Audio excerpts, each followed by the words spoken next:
The October rain hammered against Jennifer Hayes's windshield with relentless fury as she navigated the winding back roads of Nashville. Her 12-year-old Honda Civic groaned with each pothole, the worn suspension protesting every bump. The dashboard clock glowed 9:47 p.m., reminding her she was already late picking up Emma from Mrs. Peterson's house. Her daughter had been at the neighbors since Jennifer's shift at Riverside Medical Clinic had stretched 3 hours beyond schedule. Jennifer's shoulders ached from the weight of the day. 14 patients, most of them walk-ins with various ailments ranging from flu symptoms to minor injuries. Dr. Bradley Harrison, the clinic's only physician, had relied heavily on her today. His usual confident demeanor replaced by exhaustion as they dealt with an understaffed Friday evening. The clinic couldn't afford to hire more nurses, and Jennifer couldn't afford to lose this job. Her phone buzzed in the cup holder. Jennifer glanced down to see another text from the hospital billing department. A reminder that Emma's emergency room visit from last month was still outstanding. $3,472. The number haunted her dreams, a constant weight pressing down on her chest every time she tried to sleep. Emma's asthma attack had been severe that night. Her daughter's lips had turned blue, her small chest heaving desperately for air that wouldn't come. Jennifer had driven like a woman possessed to Vanderbilt University Medical Center, her medical training warring with her maternal panic. The ER doctors had stabilized Emma quickly, but the bill that followed had been devastating. The rain intensified, sheets of water cascading across the windshield faster than the wipers could clear them. Jennifer slowed to 30 miles per hour, leaning forward to peer through the deluge. This shortcut usually saved her 15 minutes, but tonight it felt treacherous. The road curved sharply ahead, flanked by thick woods on both sides. That's when she saw the taillights. A black SUV sat at an odd angle off the right side of the road, its front end crumpled against a large oak tree. The hazard lights blinked rhythmically through the rain, casting eerie shadows across the scene. Jennifer's heart lurched. She immediately pulled onto the shoulder, her nursing instincts overriding any hesitation about stopping on a dark, isolated road. She grabbed the small medical kit she always kept in her glove compartment and her phone, then stepped out into the storm. The rain soaked through her scrubs within seconds, the cold October wind cutting through the thin fabric. Jennifer ran toward the SUV, her sneakers splashing through puddles. The driver's side door hung open. Jennifer approached carefully, calling out, "Hello? Is anyone hurt?" A woman's voice, weak and disoriented, answered from inside. "Help! Please!" Jennifer reached the vehicle and found a woman slumped against the steering wheel, blood trickling from a gash on her forehead. She appeared to be in her early 60s, well-dressed in a blazer and slacks, her silver hair matted with blood. The airbag had deployed, and broken glass littered the interior. "I'm a nurse," Jennifer said, her voice calm and professional despite the adrenaline coursing through her veins. "My name is Jennifer. Can you tell me your name?" The woman blinked slowly, struggling to focus. Patricia Coleman." "Okay, Patricia. I need you to stay still while I check you for injuries. Can you tell me what hurts?" "My head, dizzy, and my arm." Patricia tried to gesture but winced in pain. Jennifer assessed the situation quickly. The head wound was bleeding steadily but didn't appear life-threatening. Patricia's left arm hung at an unnatural angle, likely a fracture. The real concern was the possibility of internal injuries or a concussion. "I'm going to call 911, Jennifer said, already dialing with one hand while pressing a clean cloth from her kit against Patricia's forehead with the other. "Stay with me, Patricia. Keep talking to me." The 911 operator answered, and Jennifer provided clear, concise information about the location and Patricia's condition.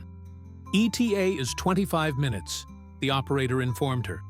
"There's another accident on the interstate, and the closest ambulance is delayed. 25 minutes. In this weather, on this isolated road, Jennifer made a decision. Patricia, I know you're hurting, but I need to get you to the hospital myself. The ambulance is too far away, and you need medical attention now. Do you understand? Patricia nodded weakly, her eyes unfocused. Jennifer worked methodically, using techniques she'd practiced countless times. She carefully immobilized Patricia's arm using materials from her medical kit and a scarf she found in the back seat. She kept pressure on the head wound while helping Patricia ease out of the driver's seat. The rain showed no signs of letting up. Jennifer half-carried, half-guided Patricia to her Honda, supporting most of the older woman's weight. Patricia groaned with each step, but Jennifer kept up a steady stream of reassuring words. You're doing great, Patricia. Just a few more steps. I've got you. Once Patricia was secured in the passenger seat, Jennifer cranked the heat and drove with focused precision toward Vanderbilt Medical Center. She kept glancing at Patricia, monitoring her consciousness level. Tell me about yourself, Patricia. Where were you headed tonight? Patricia struggled to form words. Important meeting in Franklin. I work with... Her voice trailed off. Stay with me, Patricia. Keep your eyes open. Tell me more. Tours. I manage tours. Been doing it for 20 years. That sounds fascinating. What kind of tours? But Patricia's eyes were closing again. Jennifer reached over and gently squeezed her uninjured hand. Patricia, I need you to stay awake. Talk to me about your job. Tell me something. Anything. The 20-minute drive to the hospital felt eternal. Jennifer navigated through the storm with one eye on the road and one on Patricia, who drifted in and out of consciousness. When they finally reached the emergency entrance, Jennifer pulled up to the ambulance bay and rushed inside.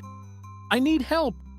MVA patient, possible head trauma, fractured left arm, decreased level of consciousness. 2 nurses and a doctor appeared with a wheelchair. They took over immediately, whisking Patricia away while firing questions at Jennifer about the accident and treatment provided. Jennifer answered everything professionally, her nursing background evident in her detailed responses. As the ER team disappeared through the double doors with Patricia, Jennifer suddenly realized she was shivering violently. Her scrubs clung to her body, completely soaked. Water dripped from her hair, forming puddles on the floor. A young nurse approached with a blanket and a cup of coffee. You probably saved her life, bringing her in so quickly. The EMTs would have taken another half hour in this weather. I'm Rebecca Walsh, by the way. Jennifer Hayes. She accepted the blanket gratefully, wrapping it around her shoulders. I'm a nurse, too, at Riverside Medical Clinic. Well, you did amazing work out there. Do you want to wait for news about her condition? It might be a while. Jennifer glanced at her phone. 10:43 p.m. Mrs. Peterson had texted 3 times. Emma was already asleep on her couch, waiting for her mom to pick her up. I should go get my daughter, Jennifer said. But could you? When she's stable, could you let her know I hope she recovers well? My number is... She recited her cell phone number, and Rebecca wrote it down. Absolutely. You're a good person, Jennifer Hayes. Jennifer drove through the rain to Mrs. Peterson's house, her mind replaying the night's events. She found Emma curled up on the couch, her small chest rising and falling peacefully. Mrs. Peterson, a kind widow in her 70s, waved off Jennifer's profuse apologies. Don't you worry about it, dear. I know you're working hard. That little angel was no trouble at all. Jennifer carried Emma to the car, settling her daughter into the back seat. As she drove the final 10 minutes home to their modest apartment, exhaustion crashed over her like a physical wave.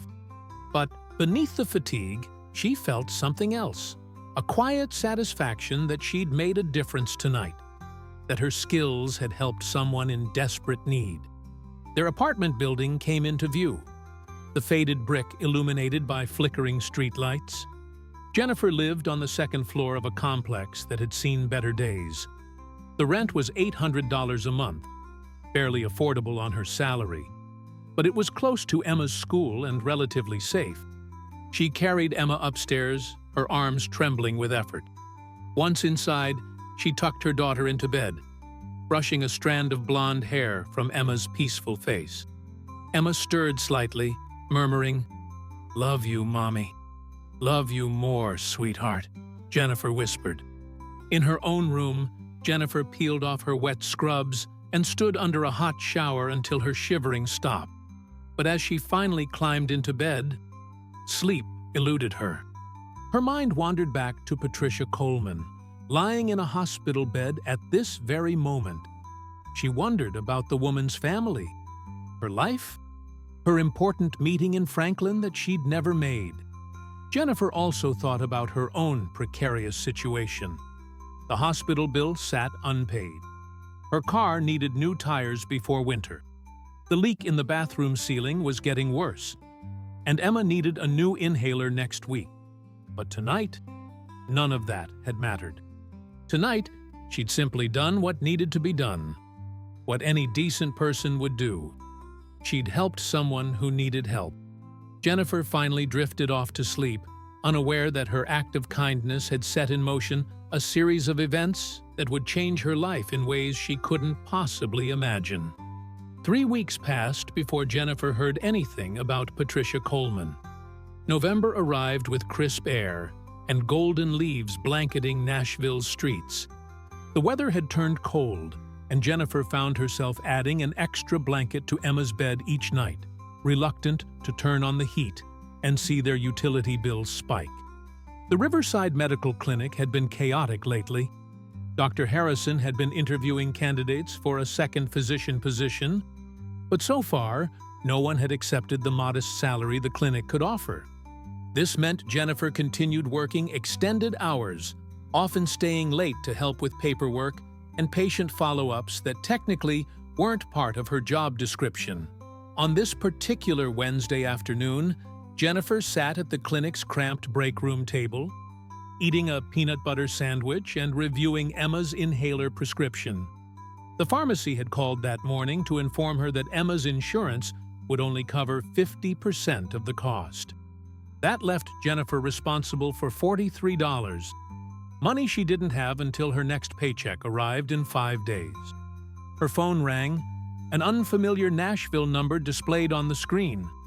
Jennifer answered, expecting another bill collector.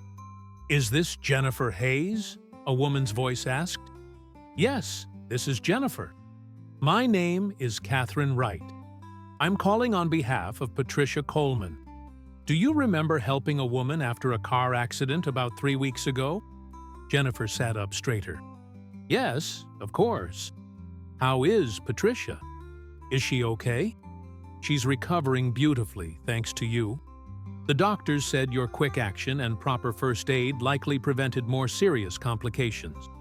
Patricia has been asking about you ever since she regained full consciousness. She'd very much like to thank you in person, if you're willing." "Oh, that's really not necessary," Jennifer said quickly. "I'm just glad she's all right. I was only doing what any nurse would do. I understand your humility, but Patricia is quite insistent. She's actually at a local cafe right now, the Bluebird Cafe on Hillsborough Pike. She was hoping you might be able to stop by after work today. She knows this is short notice, but she's only in town for a few more days before heading back to her regular schedule." Jennifer hesitated. She needed to pick up Emma by 6, which gave her about 2 hours. The Bluebird Cafe was famous in Nashville, a landmark venue where many country music stars had performed. It seemed odd to meet there, but the genuine warmth in Catherine's voice convinced her. "I could stop by around 4:30, but I'll only have about 30 minutes. That would be perfect. Patricia will be at a table near the back, and Jennifer? She's bringing someone with her who also wants to thank you. Someone who's very important to Patricia." Before Jennifer could ask who, Catherine had ended the call. At 4:15, Jennifer clocked out of the clinic and drove toward Hillsborough Pike. She'd changed out of her scrubs into a simple navy sweater and jeans, the nicest casual outfit she owned. Her Honda protested as always, the check engine light glowing ominously on the dashboard. She made a mental note to ask her neighbor, Thomas Brennan, to take a look at it. Thomas was a mechanic who often helped her with car troubles in exchange for Jennifer checking his elderly mother's blood pressure. The Bluebird Cafe appeared modest from the outside, a small building that could easily be missed if you weren't looking for it. But Jennifer knew its reputation. Legendary songwriters and performers had graced its stage, and it had launched countless country music careers. She parked and walked inside, immediately struck by the intimate atmosphere. The cafe was relatively quiet at this time of day, with only a handful of people scattered at tables. Photographs of famous musicians lined the walls, and a small stage sat at one end of the room. Jennifer Hayes? A woman in her 50s approached, extending her hand. She had kind eyes and wore professional business attire. "I'm Catherine Wright. Thank you so much for coming." "Of course. How's Patricia doing?" "See for yourself." Catherine gestured toward a table in the back corner. Patricia Coleman sat there, looking remarkably well considering she'd been in a serious accident just weeks ago. Her silver hair was neatly styled, and while she had a small bandage on her forehead, her color was good. But what made Jennifer stop in her tracks was the woman sitting next to Patricia. Even in casual jeans and a simple sweater, she was unmistakable. Red hair, warm smile, and those eyes that had graced countless album covers and magazine spreads. Reba McEntire. Jennifer's mouth went dry. The famous country music legend was sitting in the Bluebird Cafe, looking directly at her. Patricia stood carefully, mindful of her still healing arm in its sling. "Jennifer Hayes, I've been waiting to meet you again properly." Jennifer managed to find her voice. Patricia, I'm so glad you're okay. You look wonderful." "Thanks to you." Patricia's eyes glistened with emotion. "The doctors told me that without your quick thinking and proper medical care, I could have suffered much more serious complications. You quite literally saved my life." "I was just doing what needed to be done," Jennifer said, feeling overwhelmed. Reba stood, her smile genuine and warm. "Jennifer, I'm Reba McEntire. Patricia has been my tour manager for over 20 years. She's not just an employee, she's family. When she told me what you did, how you stopped to help her, took her to the hospital yourself, and never asked for anything in return, I knew I had to meet you." Jennifer felt lightheaded. I don't know what to say." "Please sit down," Patricia said, pulling out a chair. "We want to hear about you." Jennifer sat, feeling like she'd stepped into a dream. Catherine brought over coffee for everyone, and the three women settled around the table.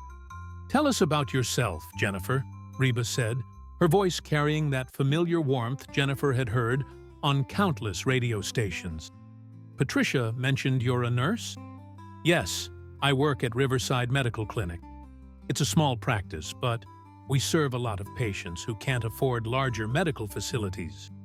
"Do you have family in Nashville?" Patricia asked. Jennifer pulled out her phone and showed them a photo of Emma. "This is my daughter, Emma. She's 8 years old. It's just the two of us." Reba studied the photo with genuine interest. "She's beautiful. What does she love to do?" "She loves to sing, actually," Jennifer said, feeling herself relax slightly. "She's always making up songs, performing for her stuffed animals. I can barely carry a tune, so I have no idea where she gets it from." Reba and Patricia exchanged a knowing look. "Jennifer," Patricia began, her tone becoming more serious, "when you helped me that night, I tried to give you money for your trouble. Do you remember what you said?" Jennifer thought back to that rainy night. the moments before she'd left Patricia at the hospital. I said I didn't want payment for doing the right thing. Exactly. Catherine tried to track you down afterward to offer you a reward. But you'd only left your phone number with that nurse. No address, no other information. Most people would have made sure we knew how to find them, hoping for compensation. I really didn't do it for money, Jennifer said honestly. I saw someone who needed help, and I had the skills to help them. That's all. Reba leaned forward. That's exactly why we wanted to meet you. Genuine kindness is rare in this world. You have no idea who Patricia works for. You didn't know her from anyone, and yet you risked stopping on a dark road, ruined your clothes in that storm, and spent hours making sure she received proper care. Anyone would have done the same, Jennifer protested. But they don't, Patricia said softly. Before you arrived, 2 other cars drove past me. I saw their headlights slow down, then speed up again. They didn't want to get involved. Jennifer fell silent, processing this information. Catherine spoke up. Jennifer, we did some research. We know about your work at Riverside Medical Clinic. Dr. Harrison speaks very highly of you. We also know, she paused, choosing her words carefully, that you're facing some financial difficulties. Hospital bills for your daughter's emergency treatment. Jennifer's cheeks flushed. How did you... We weren't trying to invade your privacy, Reba said quickly. But when someone does something extraordinary, we wanted to understand their life, their situation. Jennifer, you saved Patricia's life while you were struggling to pay for your own daughter's medical care? That kind of selflessness is remarkable. What are you saying? Jennifer asked, confusion and hope warring in her chest. Patricia reached across the table and placed her good hand over Jennifer's. We're saying we want to help you the way you helped me. No strings attached, no expectations, just gratitude. I can't accept money from you, Jennifer said immediately. That's not why I helped you. We know that, Reba said. But Jennifer, sometimes we have to let others help us. Just like Patricia had to let you help her that night. Sometimes accepting help isn't about deserving it. It's about allowing other people to express their gratitude and be part of something good. Jennifer felt tears prickling her eyes. I don't understand. Catherine pulled out an envelope. The hospital bills for Emma's emergency treatment. They've been paid in full, all $3,472 of them. Jennifer's breath caught. What? How? We contacted the hospital's billing department this morning, Catherine explained. The debt no longer exists. Jennifer stared at the envelope, unable to speak. That crushing weight, that number that haunted her nights, was simply gone? But there's more, Patricia continued. Jennifer, I've spent weeks thinking about that night, about how you could have driven past me like those other cars, about how you put yourself in potential danger to help a stranger, about how you never once asked me who I was or what I did. You just saw a human being who needed help. Reba took over. I've been incredibly blessed in my career. I've been fortunate enough to make good money doing what I love. But the best part of success isn't the awards or the fame. It's having the ability to make a real difference in people's lives. Jennifer, you made a difference in Patricia's life, and now we want to make a difference in yours. Catherine slid another envelope across the table. This is a check for $50,000. It's yours. No strings attached. Jennifer felt the world tilt. 50,000. I can't. That's too much. It's not too much, Patricia said firmly. It's exactly right. It's enough to give you and Emma some breathing room, to handle emergencies without panic, to maybe take care of that car you're driving that sounds like it might break down any minute. How did you? We heard it pull up, Reba said with a gentle smile. Jennifer, this money isn't charity. It's gratitude. It's respect. It's an acknowledgement that what you did mattered, that you matter. Jennifer's hands trembled as she looked at the envelope. $50,000. It was more money than she'd ever seen in her life. It represented security, stability, the ability to give Emma a better life. "I don't know what to say," she whispered. "Say you'll accept it," Patricia urged. "Say you'll use it to take care of yourself and that beautiful daughter of yours. Say you'll let us be part of your story, just like you became part of mine." Jennifer looked at the three women around the table. Patricia, whose life she'd helped save. Reba, whose music had been the soundtrack to many of her toughest days. And Catherine, who'd orchestrated this incredible meeting. Their faces showed nothing but genuine kindness and hope. "Thank you," Jennifer finally said, tears streaming down her cheeks. "Thank you so much. You have no idea what this means." Reba stood and walked around the table, pulling Jennifer into a warm hug. "Actually, I think we do. But Jennifer, there's one more thing." Jennifer pulled back, wiping her eyes. "I don't think I can handle any more surprises." Reba laughed. "I'm performing at the Grand Ole Opry next month, December 15th. I want you and Emma to be my personal guests. Front row seats, backstage passes, the whole experience. Emma loves to sing, right? She should see what's possible when you chase your dreams." "The Grand Ole Opry," Jennifer breathed. Emma would lose her mind. She'd absolutely lose her mind. "Then it's settled," Patricia said with satisfaction. "Catherine will be in touch with all the details." The four women talked for another hour, the conversation flowing easily despite the surreal nature of the situation. Reba shared stories from her career. Patricia talked about the challenges and joys of tour management, and Jennifer opened up about her hopes and dreams for Emma's future. When Jennifer finally left the Bluebird Cafe, the two envelopes safely tucked in her purse, she sat in her car for a long moment. The check engine light still glowed, the seats still had worn patches, and the heater still made that concerning rattling sound. But none of that mattered right now. She pulled out her phone and called Mrs. Peterson. "I'm going to be about 30 minutes late picking up Emma. Is that okay?" "Of course, dear. Everything all right?" "Everything is—" Jennifer paused, smiling through fresh tears. "Everything is more than all right. Everything is perfect." She drove to the hospital first, walking into the billing department with the envelope Catherine had given her. The clerk confirmed what Catherine had said. The debt was completely cleared. Jennifer asked for written proof, and the woman printed out a statement showing a zero balance. Zero.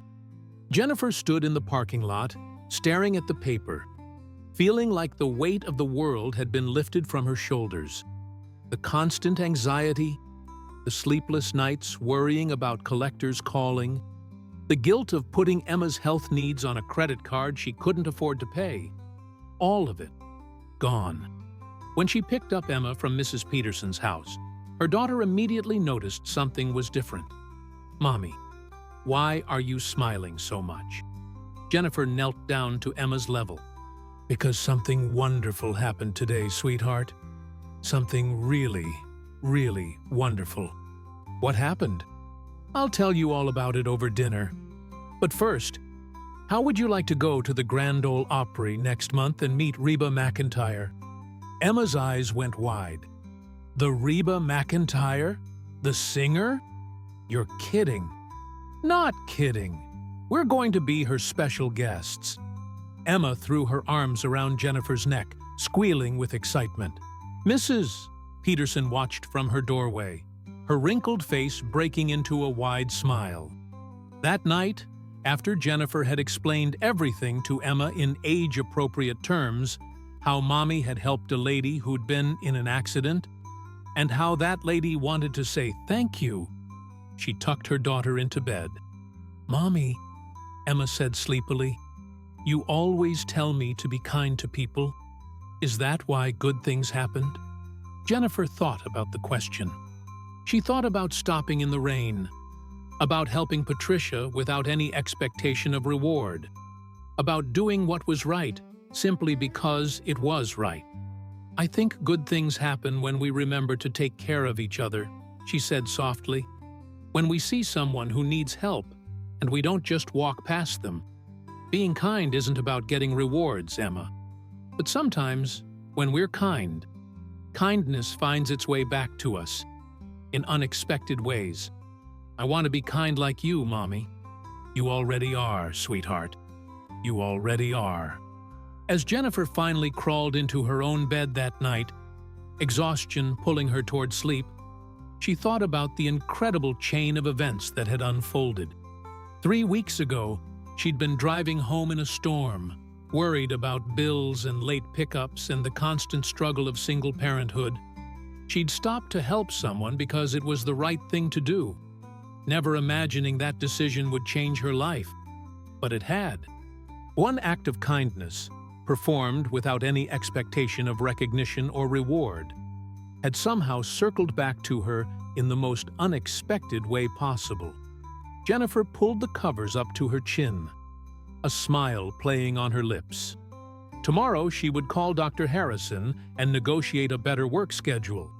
She would take her car to a real mechanic instead of relying on neighborhood favors. She would buy Emma the winter coat she needed instead of trying to make last year's coat work for another season. But tonight, she would simply rest, grateful for Patricia Coleman, Reba McEntire, and the reminder that sometimes the world gave back more than you ever expected. The next morning, Jennifer woke with a start, momentarily confused about whether the previous day had been a dream. She reached for her purse on the nightstand and pulled out the envelope. The check was still there, very real, with Reba McEntire's signature at the bottom. $50,000. Emma was already awake, singing softly to herself in her room. Jennifer smiled, recognizing one of Reba's songs, "Fancy," though Emma's 8-year-old voice gave it an adorably innocent interpretation. Over breakfast, Jennifer made a decision. She'd been living paycheck to paycheck for so long that sudden wealth felt disorienting, almost frightening. She needed guidance, someone who could help her make smart decisions with this money. After dropping Emma at school, Jennifer drove to First Community Bank, where she'd had her modest checking account for years. She asked to speak with a financial advisor and was directed to a small office where a man in his early 50s sat behind a desk cluttered with family photos. "Good morning. I'm Gregory Matthews," he said, standing to shake her hand. "How can I help you today?" Jennifer sat down, clutching her purse. "I recently received a significant amount of money, and I need help managing it responsibly. I want to make sure I'm making the right choices for my daughter's future." Gregory pulled out a notepad. "That's a wise decision.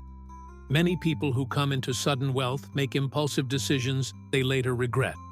Let's start with the basics. How much are we talking about?" $50,000. Gregory's eyebrows raised slightly, but his expression remained professional. "That's certainly life-changing money. Tell me about your current financial situation." For the next hour, Jennifer laid out everything: her salary at Riverside Medical Clinic, $42,000 annually, her monthly expenses, $3,200 including rent, utilities, groceries, and Emma's needs, her lack of savings, and the recent hospital debt that had been paid off. Gregory listened carefully, taking notes. "Jennifer, the first thing I want you to do is breathe. This money isn't going to disappear if you take time to think carefully about how to use it. I know. That's why I'm here." "Good. Here's what I recommend. First, open a high-yield savings account and put $30,000 there. This becomes your emergency fund and Emma's future education fund. Don't touch it unless you absolutely have to." Jennifer nodded, feeling the wisdom in this approach.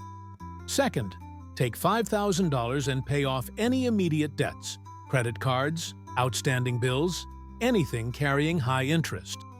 You mentioned your car is struggling. Use another $3,000 to either repair it properly or use it as a down payment on a reliable used vehicle. Transportation is essential for your job. That makes sense. The remaining $12,000 gives you breathing room. Use some of it to upgrade things you've been putting off. Emma's winter clothes, household repairs, maybe a small celebration or vacation. But spread it out over 6 months. Don't spend it all at once just because you can.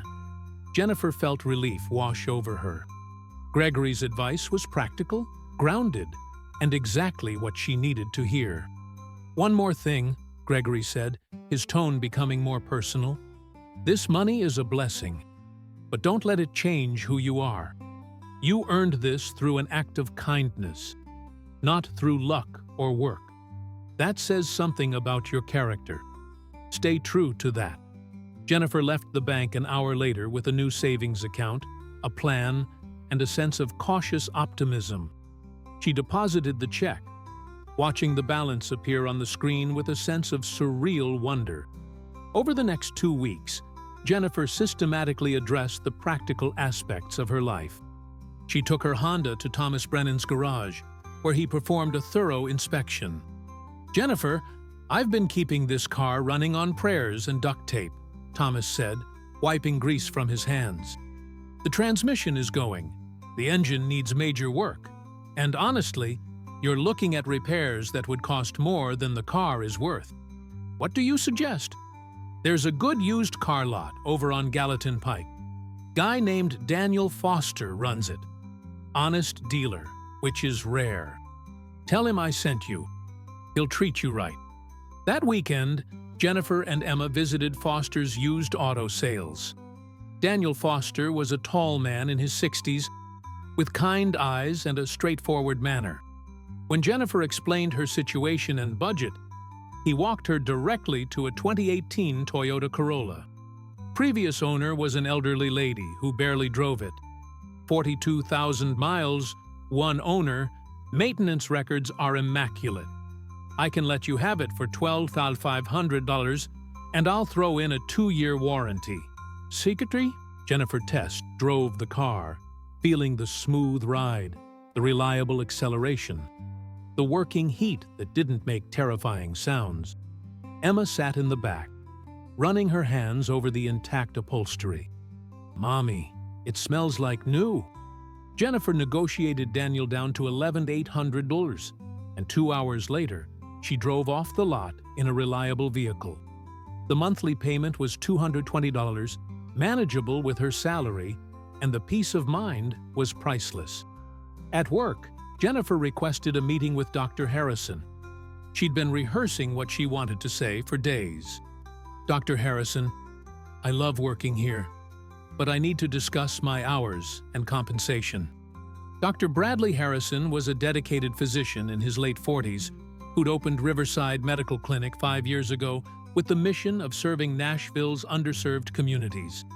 He looked tired, as he always did, but he gave Jennifer his full attention. "Go on.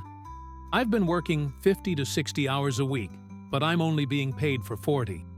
I understand the clinic's budget is tight, but I have a daughter who needs me. I need evenings with her. I need to be able to pick her up from school sometimes, not just rely on neighbors." Dr. Harrison nodded slowly. "You're absolutely right, and I apologize. I've been taking advantage of your dedication. Here's what I can offer. I'll hire a part-time nurse to cover those extra hours. Your schedule will be Monday through Friday, 8 a.m. to 4 p.m., with a full hour lunch break. And I'm giving you a raise, $45,000 annually." Jennifer felt tears threaten. "Thank you. Thank you, Jennifer. You're the heart of this clinic. Patients ask for you specifically. You deserve better than what I've been providing." With her work schedule adjusted, Jennifer suddenly had time to breathe. She picked Emma up from school 3 days a week, took her to the park, helped with homework, without the crushing exhaustion that had defined their previous routine. One afternoon, while Emma practiced singing along to Reba's songs, Jennifer's phone rang. It was Catherine Wright. "Jennifer, I wanted to touch base about the Grand Ole Opry performance on December 15th. I have all the details finalized. I can't tell you how excited Emma is. She's been counting down the days." "Wonderful. I also wanted to mention something else. Patricia has fully recovered and is back to work. She's been telling everyone about what you did. And, well, there's been some interest from a few media outlets who want to do a story about your act of kindness." Jennifer's stomach clenched. Media outlets?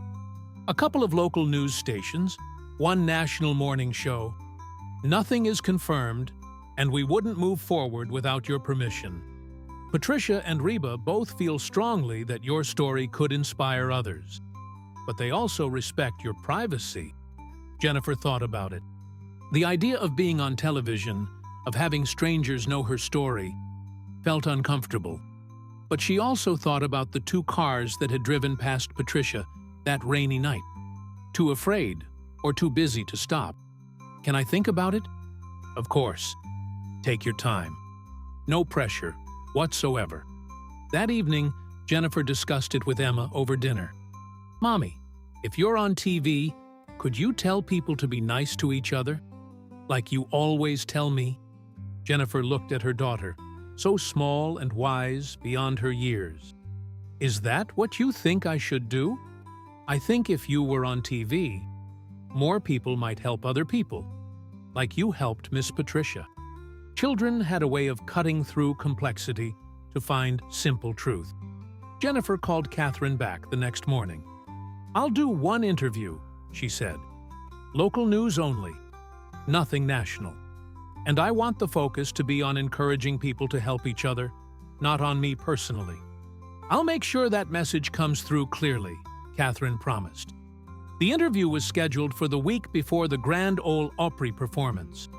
The reporter, a woman named Michelle Dawson from Channel 5 News, met Jennifer at the Bluebird Cafe, Patricia and Reba's suggestion, as the cafe had become special to Jennifer's story. Michelle was professional and kind, asking thoughtful questions about the night of the accident, Jennifer's decision to stop, and how her life had changed since. "What would you say to people watching right now?" Michelle asked toward the end of the interview. Jennifer thought carefully before answering. "I'd say that we all have the power to make a difference in someone's life. It doesn't have to be dramatic or life-saving.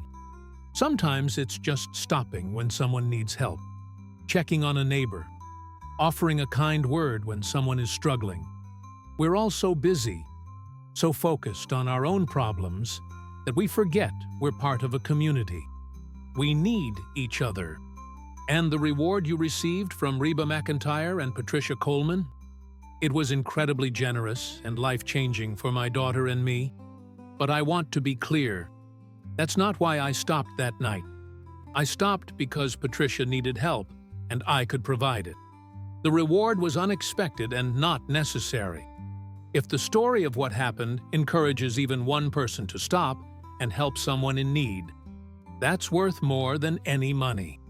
The interview aired 3 days later during the evening news. Jennifer watched it at home with Emma, cringing at seeing herself on screen, but proud that she'd stayed true to her message.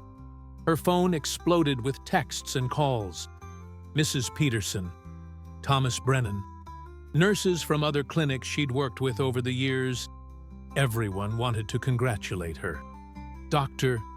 Harrison called to tell her that the clinic's phones had been ringing all evening with people asking how they could support Riverside Medical Clinic after seeing Jennifer's dedication to community service. But the most surprising call came from an unknown number around 9 p.m.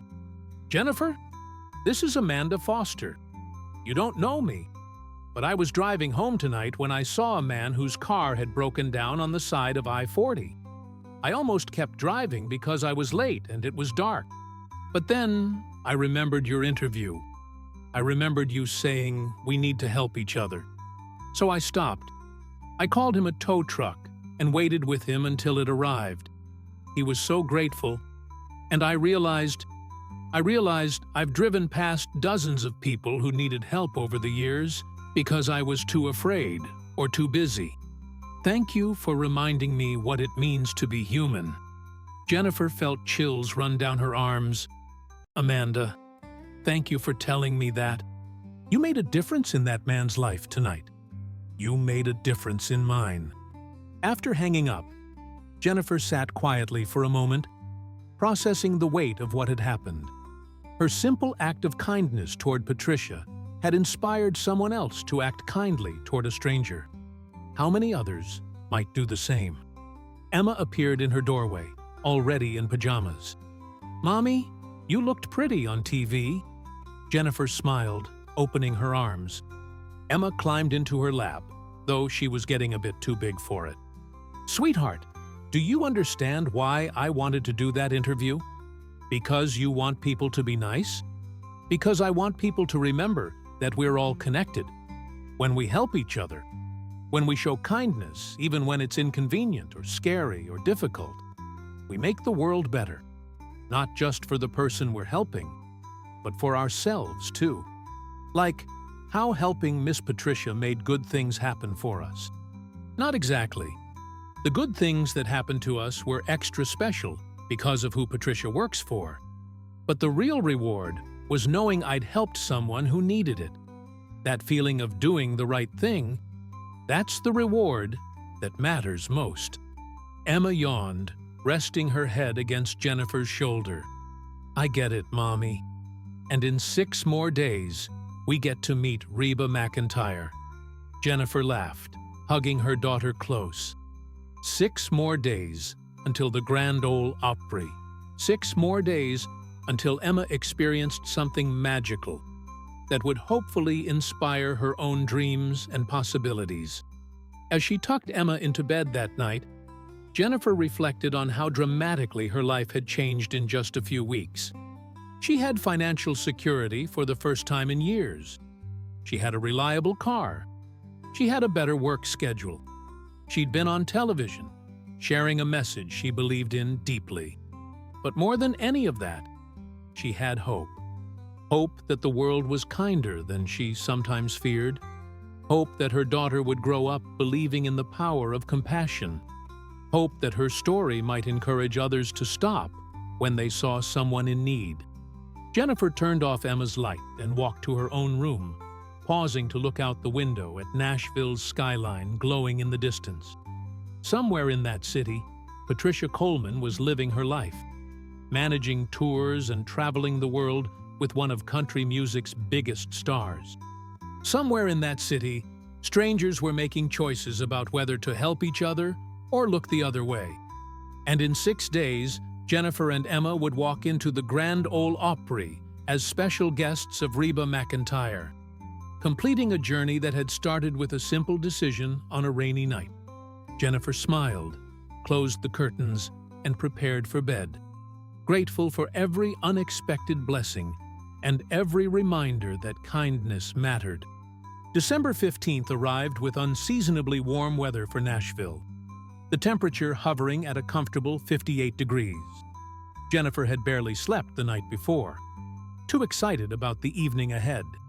Emma had been awake since dawn, trying on her new outfit for the 4th time, a navy blue dress with white trim that made her look older than 8, her blonde hair carefully braided by Jennifer that morning. "Mommy, do I look okay? What if Reba doesn't remember us?" Emma asked for what felt like the 100th time. Jennifer knelt down, straightening Emma's collar. "You look beautiful, and Reba specifically invited us. She's going to be so happy to see you." Catherine Wright had arranged everything with meticulous detail. A driver would pick them up at 5 p.m., take them to dinner at a nice restaurant, and then escort them to the Grand Ole Opry House for the 7 p.m. show. They would have front-row seats for the performance, and afterward, they'd go backstage to meet Reba personally. The black car arrived exactly on time.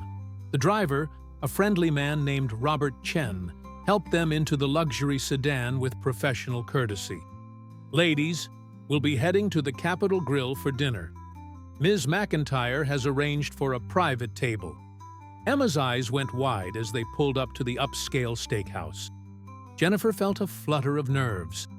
This was far beyond their usual Friday night pizza. But the hostess greeted them warmly, leading them to a quiet corner table where Catherine Wright was already waiting. "Jennifer, Emma, you both look wonderful." Catherine stood to embrace them. Dinner was an experience Emma would remember forever. Catherine was attentive and kind, asking Emma about school, her favorite subjects, and her dreams. Emma, usually shy with strangers, opened up about her love of singing, how she performed little concerts for her stuffed animals, and how she'd been practicing Reba's songs all week. "Have you ever thought about taking voice lessons?" Catherine asked. Emma looked at Jennifer uncertainly. Voice lessons were expensive, something Jennifer had never considered possible. "We haven't really explored that yet," Jennifer said diplomatically. Catherine smiled knowingly but changed the subject, sensing Jennifer's discomfort about anything that might seem like asking for more help. They arrived at the Grand Ole Opry House at 6:30 p.m. The iconic red brick building stood proud against the evening sky, its vertical Grand Ole Opry sign illuminated. Emma grabbed Jennifer's hand tightly as they walked toward the entrance. "Mommy, I can't believe we're really here." "Believe it, sweetheart." Catherine guided them through a special VIP entrance, bypassing the crowds. Inside, the theater was breathtaking. A perfect circle of wooden pews surrounding the stage, with balconies rising above. The famous oak circle from the Ryman Auditorium was inlaid in the center of the stage, a piece of history that countless legends had stood upon. Their seats were in the front row, dead center. Emma sat on the edge of her chair, taking in every detail. Other guests filed in, the theater filling with excited chatter and anticipation. At exactly 7 p.m., the lights dimmed. The crowd erupted in applause as the evening's host walked onto the stage, welcoming everyone to the Grand Ole Opry. Several performers would play that night, each representing different eras and styles of country music. Emma watched in wonder as various artists performed. A young up-and-coming singer with a guitar and a dream. A legendary group that had been performing for 40 years. Each act brought something special, and Emma clapped enthusiastically for every song. Then, after the second intermission, the host returned to the stage with a special announcement. "Ladies and gentlemen, our next performer needs no introduction. She's a Country Music Hall of Fame member, a multi-Grammy winner, and one of the best-selling artists of all time. Please welcome to the stage the one and only Reba McEntire." The applause was thunderous. Reba walked onto the stage wearing an elegant black pantsuit that sparkled under the lights, her red hair perfectly styled. She carried herself with confidence and warmth, waving to the audience with genuine appreciation. "Thank you. Thank you so much," Reba said into the microphone, waiting for the applause to settle. "It is always an honor to stand on this stage at the Opry. This place is sacred to country music, and every time I'm here, I feel the weight of all the incredible artists who've performed on this very spot." Emma was transfixed, her mouth slightly open in awe. "Tonight is special for me," Reba continued. "I'm sharing this evening with some very dear friends, and before I sing, I want to tell you a quick story." Jennifer felt her heart race. Catherine, sitting beside her, placed a reassuring hand on her arm. "About 6 weeks ago, my tour manager Patricia Coleman was in a serious car accident. It was late at night, raining hard, and she was injured and alone on an isolated road. 2 cars drove past her without stopping. But then a woman named Jennifer Hayes came along. Jennifer is a nurse, a single mother, and she was exhausted after a long shift. But when she saw Patricia needed help, she didn't hesitate. She stopped, provided emergency medical care, and drove Patricia to the hospital herself. Jennifer probably saved Patricia's life. The audience murmured appreciatively. "But here's the thing that really gets me," Reba said, her voice filled with emotion. When Patricia tried to thank Jennifer and offer her money for her trouble, Jennifer refused. She said she was just doing what anyone would do. She didn't want recognition or reward. She simply helped someone who needed it and went on with her life. Reba paused, looking directly at Jennifer and Emma in the front row. Jennifer Hayes and her beautiful daughter Emma are here with us tonight as my personal guests. Jennifer, would you and Emma stand up for a moment? Jennifer's face flushed as she stood, helping Emma up beside her. The audience erupted in applause, people rising to their feet in a standing ovation. Emma pressed against Jennifer's side, overwhelmed by the attention. "This woman represents the best of humanity," Reba continued after the applause died down. "She reminds us that kindness isn't about recognition or reward. It's about seeing someone in need and choosing to help. Jennifer, you inspire me, and I hope your story inspires everyone here tonight. Thank you for being you." Jennifer's eyes filled with tears as she and Emma sat back down. Emma looked up at her mother with pride and wonder. "This first song is dedicated to Jennifer and all the everyday heroes who make the world better through simple acts of kindness," Reba said. "It's called Consider Me Gone." Reba's voice filled the theater, powerful and emotive.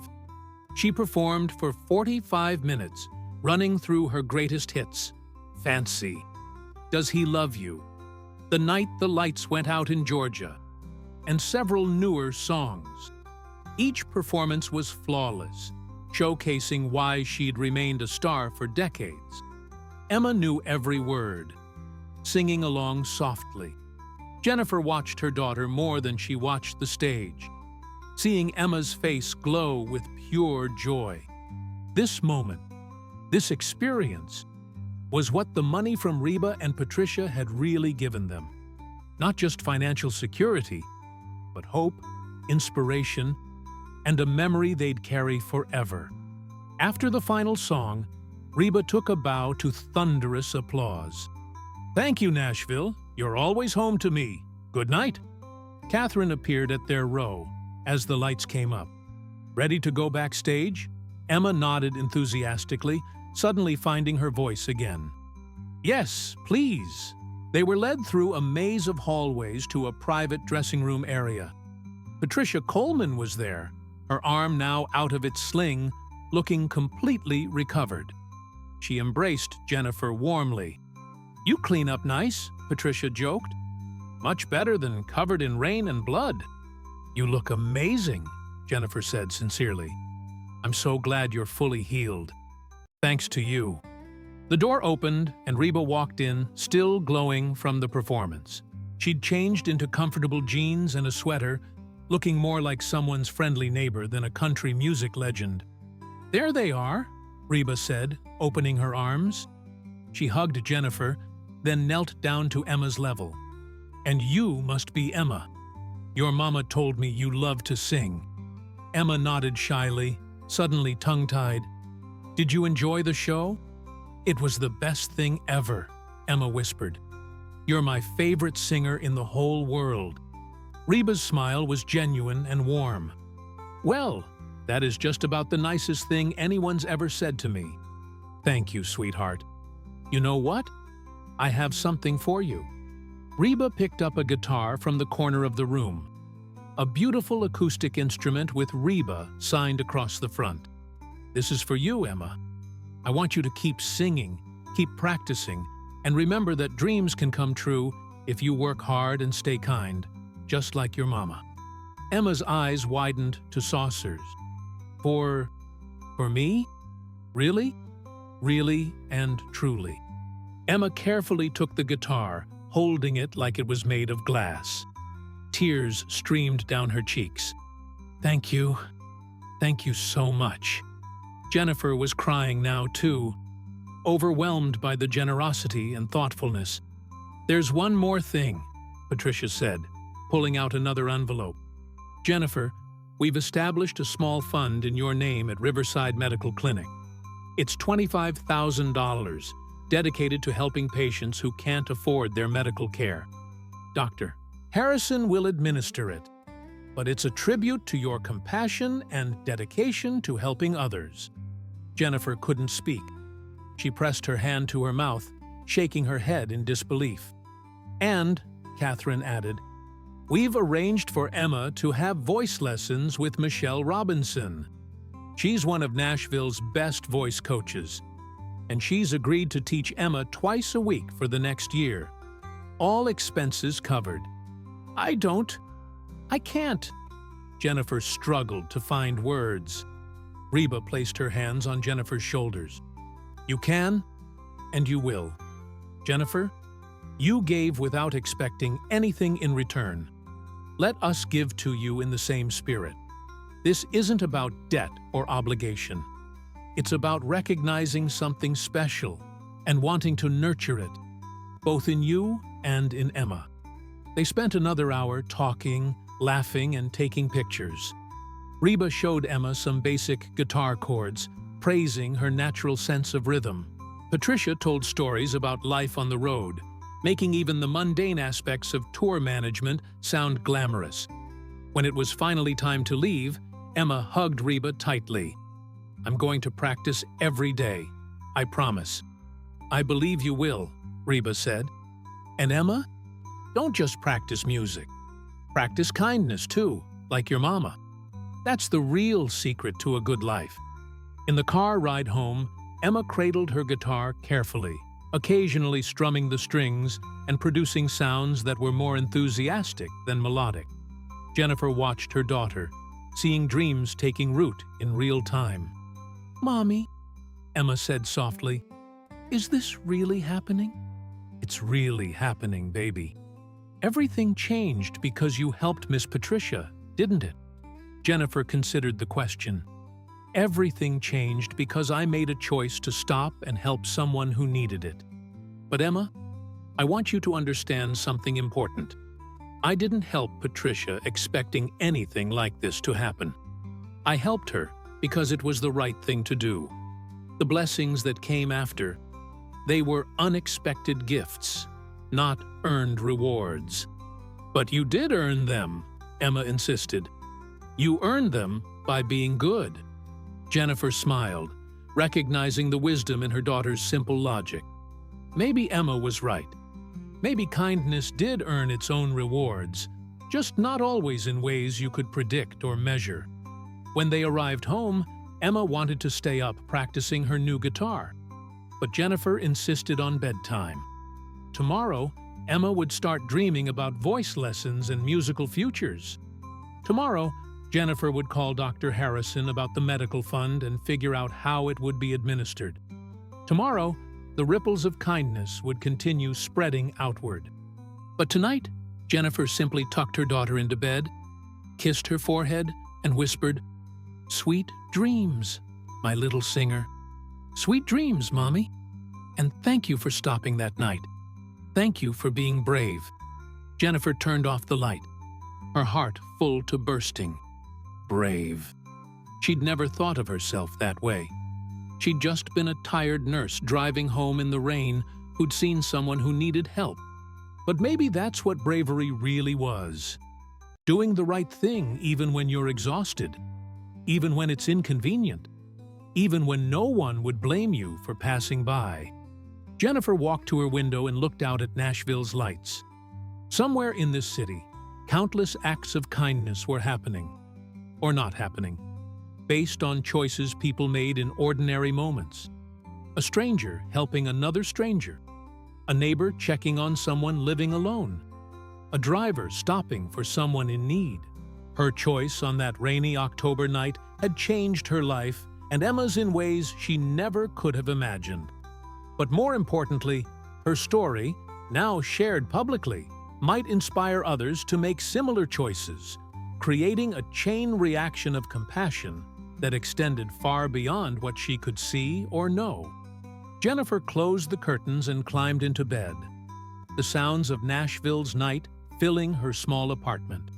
Tomorrow would bring new challenges and new opportunities. But tonight, she rested in the peace of knowing she'd done something right, something good, something that mattered. And sometimes, that was enough. 6 months passed, and Nashville transitioned from winter's chill into the warm embrace of late spring. The city bloomed with dogwood trees and azaleas, the air thick with the scent of honeysuckle and freshly cut grass.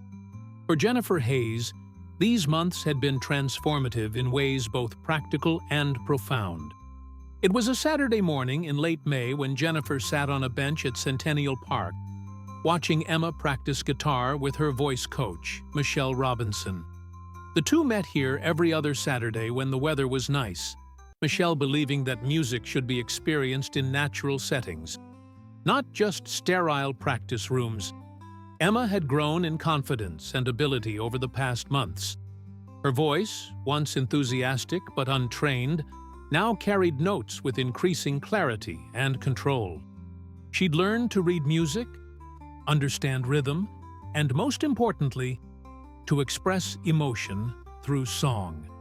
Michelle said Emma had natural talent, but what impressed the coach most was the girl's dedication. She practiced daily without being reminded, driven by genuine passion rather than parental pressure. "She's really something special," Michelle said, sitting down beside Jennifer. "I've taught a lot of kids over the years, but Emma has something rare. She doesn't just sing the notes, she feels them." Jennifer smiled, pride swelling in her chest. She's been so happy these past months. The lessons have given her confidence in other areas too. Her teachers say she's participating more in class, making new friends. "Music does that," Michelle said. "It teaches discipline, patience, and self-expression. But I think Emma's confidence comes mostly from you. She sees how you care for others, how you work hard, and she's modeling herself after you."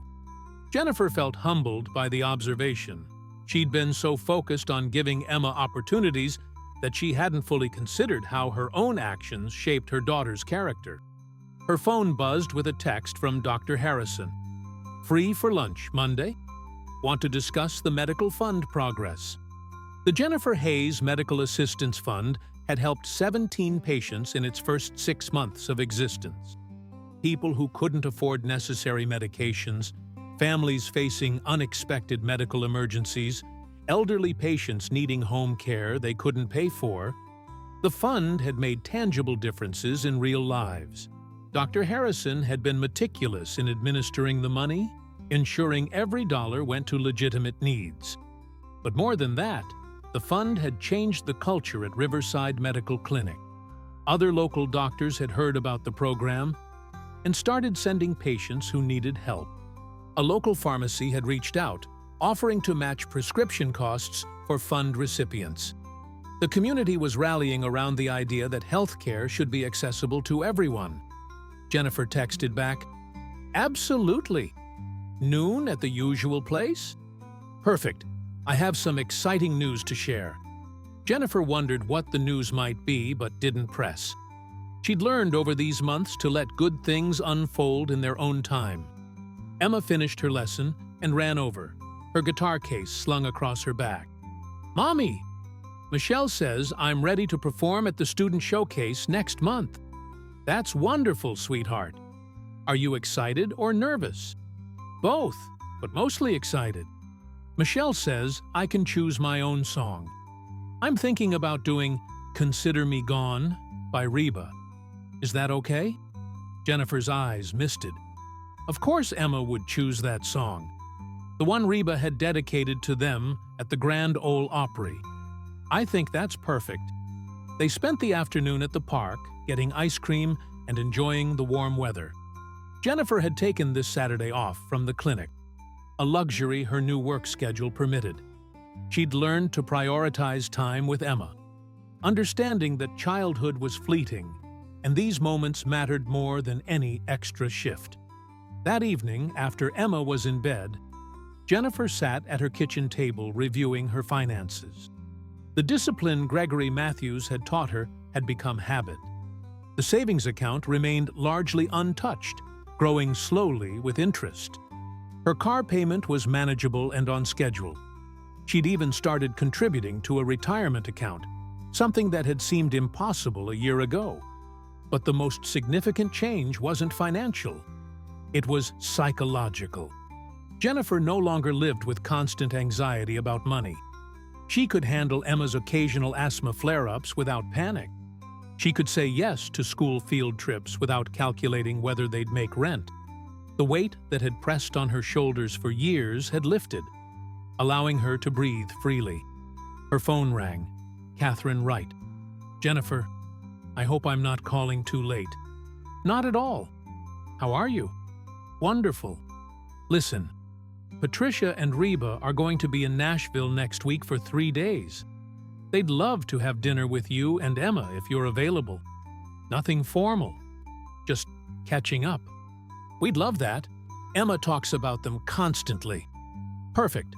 I'll text you the details." "Oh, and Jennifer?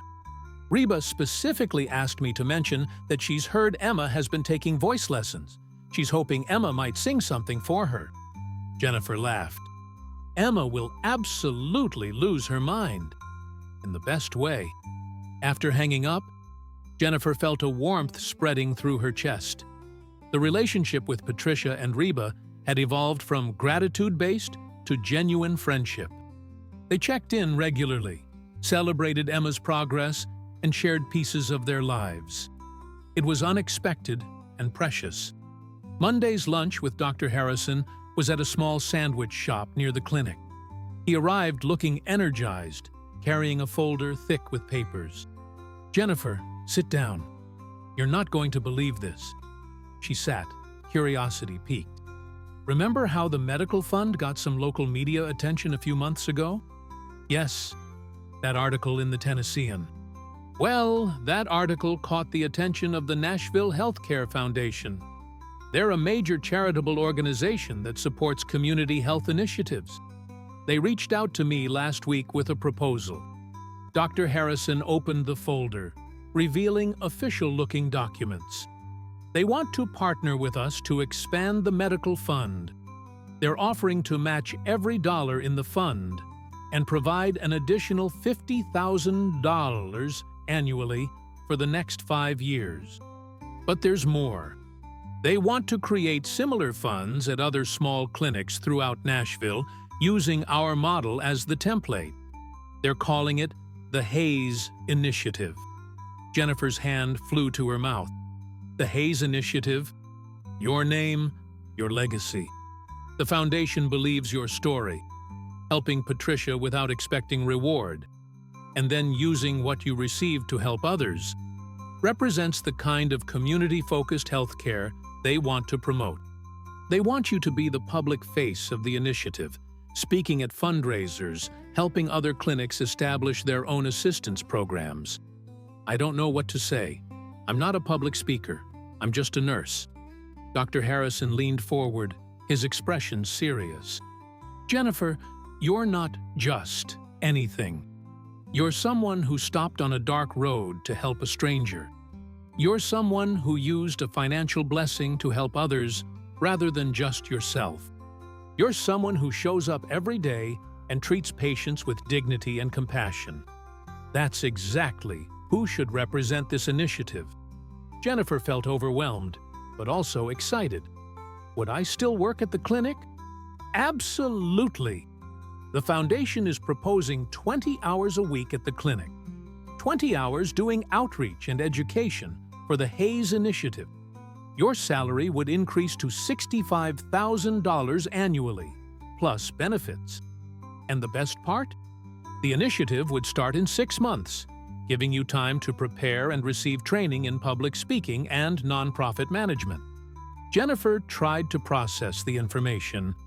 This wasn't just a job change, it was a calling, an opportunity to multiply the impact of that one act of kindness on the rainy October night.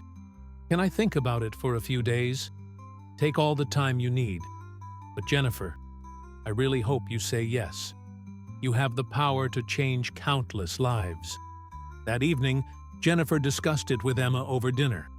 "Mommy, you should definitely do it," Emma said without hesitation. "Remember what Reba said at the Opry? About you being an everyday hero? Now you can help lots of people be heroes too. It would mean I'd be working different hours sometimes, speaking at events in the evenings occasionally. That's okay. Mrs. Peterson doesn't mind watching me, and besides, I'll be practicing guitar anyway." Jennifer marveled at her daughter's maturity. At 9 years old, Emma understood the value of helping others, of using your gifts to make the world better. "When did you get so wise?" Emma grinned. "I learned from the best." The dinner with Patricia and Reba was scheduled for Wednesday evening at a private dining room at Etch Restaurant, one of Nashville's finest establishments. Jennifer and Emma dressed up. Jennifer in a simple black dress she'd purchased for occasions like this. Emma in a floral sundress that made her look suddenly older. Patricia and Reba were already there when they arrived, both women standing to embrace them warmly. Catherine was there too, along with another woman Jennifer didn't recognize. Tall, elegant, probably in her mid-40s. "Jennifer, Emma, I want you to meet someone special," Reba said. "This is Laura Bennett. She's the executive director of the Nashville Healthcare Foundation." Jennifer's eyes widened. "Dr. Harrison mentioned your organization." Laura smiled. "He mentioned you too. Quite extensively, actually. Jennifer, your story has inspired our entire board. We believe the Hayes Initiative could transform community health care in Nashville and potentially serve as a model for other cities." Over dinner, an incredible meal of Southern-inspired cuisine with modern twists, they discussed the initiative in detail. Laura explained the foundation's vision, the resources they could provide, and the difference the program could make. Patricia and Reba had been consulted throughout the planning process, offering input and support. "We want to make sure you're comfortable with everything," Laura said. "This is your name, your legacy. We won't move forward without your full support and involvement." Jennifer looked around the table at these remarkable women who'd come into her life through such unexpected circumstances. Patricia, whose life she'd saved. Reba, whose generosity had changed everything. Catherine, who'd orchestrated so many beautiful moments. And Laura, offering a chance to multiply the impact of one act of kindness.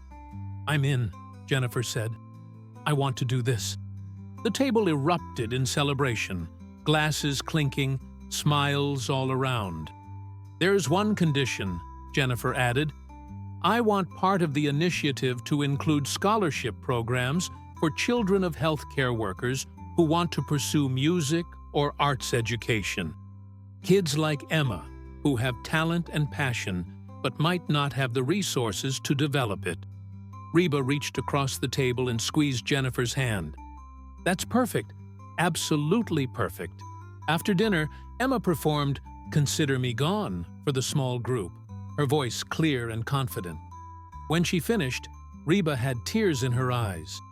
"Emma Hayes, you are going to do amazing things. I just know it." Emma beamed, glowing with pride and possibility. As they drove home that night, Jennifer reflected on the incredible journey that had begun 7 months ago on a rainy October evening. She'd been exhausted, stressed, barely making ends meet, driving home on a dark road when she'd seen taillights and made a split-second decision to stop. That decision had changed everything, but it hadn't changed who she was. She was still Jennifer Hayes, single mother, nurse, someone who cared about helping others. The circumstances of her life had improved dramatically, but her core values remained the same. "Mommy," Emma said sleepily from the back seat, "do you think other people will stop to help people now? Because of your story?" Jennifer thought about Amanda Foster, the woman who'd called after seeing the news interview. She thought about the patients who'd been helped by the medical fund. She thought about the clinics that would establish their own assistance programs through the Hayes Initiative. "I think some will," Jennifer said. "And maybe that's enough. Maybe if your story inspires even one person to help someone else, and their story inspires another person, and so on. Maybe that's how we change the world, one act of kindness at a time." "Like ripples in a pond," Emma murmured, almost asleep. "Exactly like ripples in a pond, sweetheart." 3 months later, on a warm August evening, the Nashville Healthcare Foundation hosted a gala to officially launch the Hayes Initiative. The event was held at the Schermerhorn Symphony Center, Nashville's stunning concert hall. Over 300 people attended: doctors, nurses, healthcare administrators, philanthropists, and community leaders.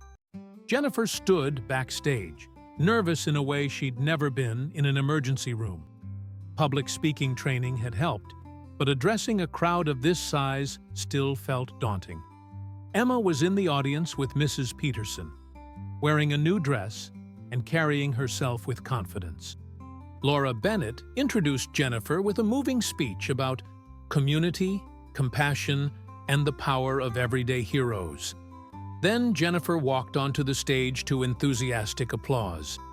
She'd prepared remarks, but decided in that moment to speak from the heart.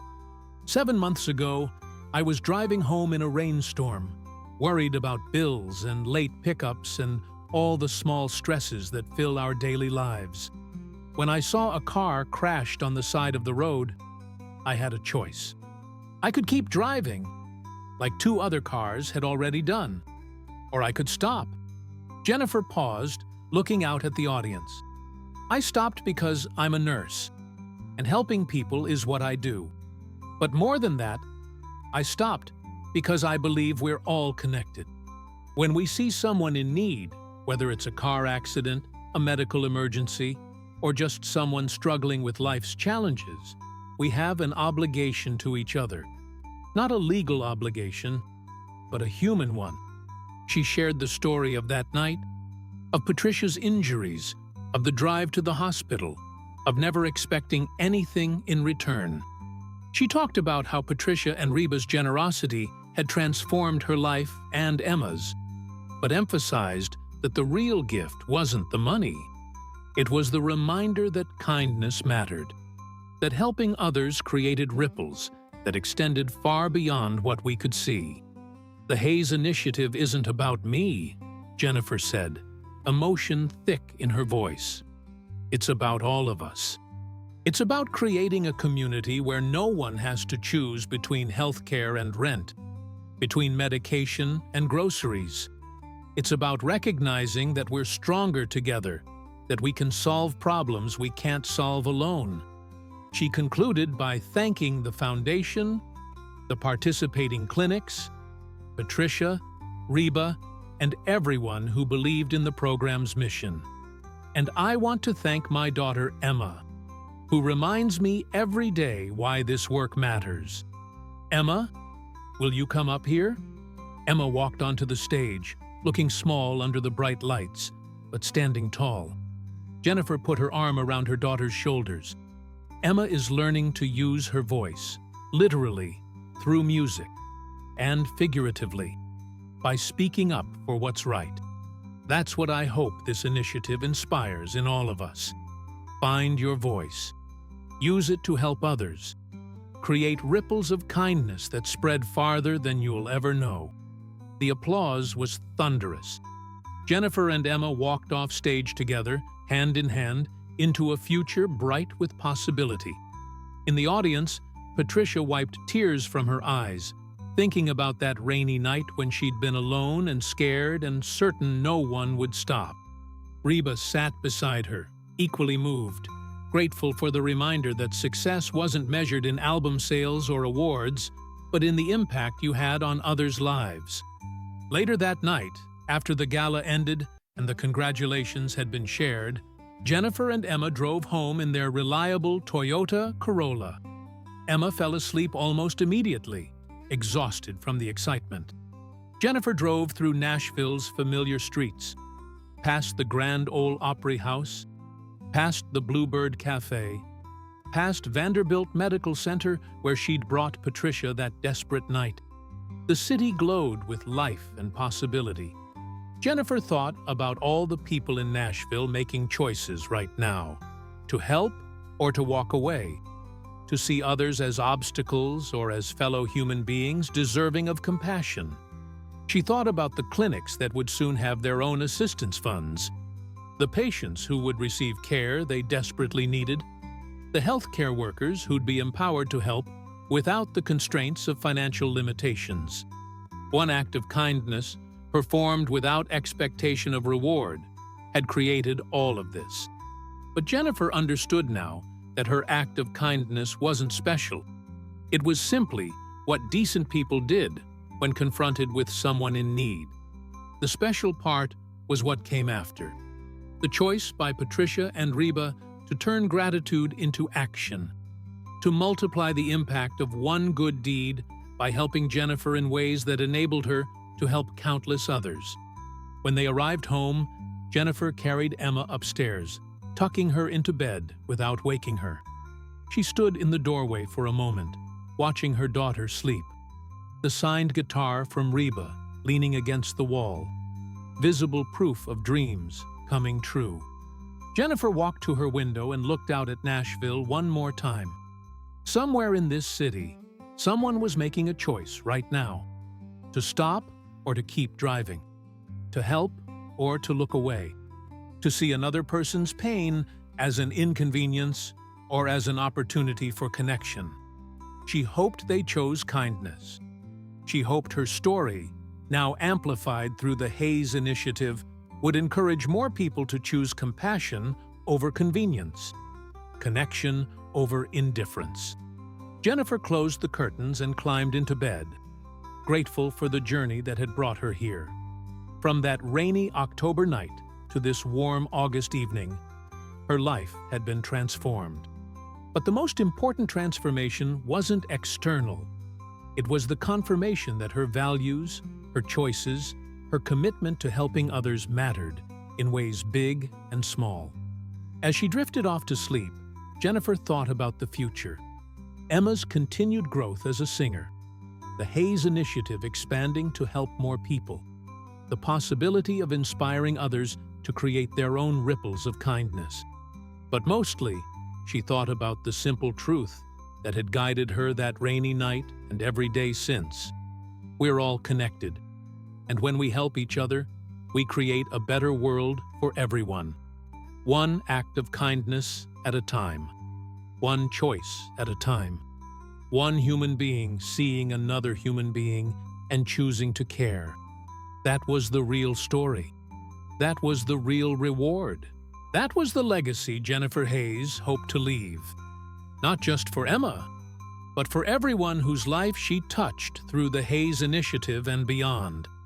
And in the morning, she would wake up and continue the work, knowing that every small act of compassion contributed to something larger, something beautiful, something that proved kindness was never wasted.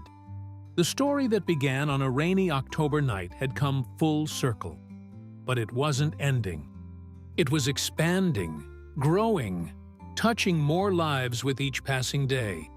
And Jennifer Hayes, once a struggling single mother who stopped to help a stranger in need, was now a voice for compassion, a champion for community health care, and a living reminder that sometimes the most extraordinary things begin with the simplest decision to do the right thing.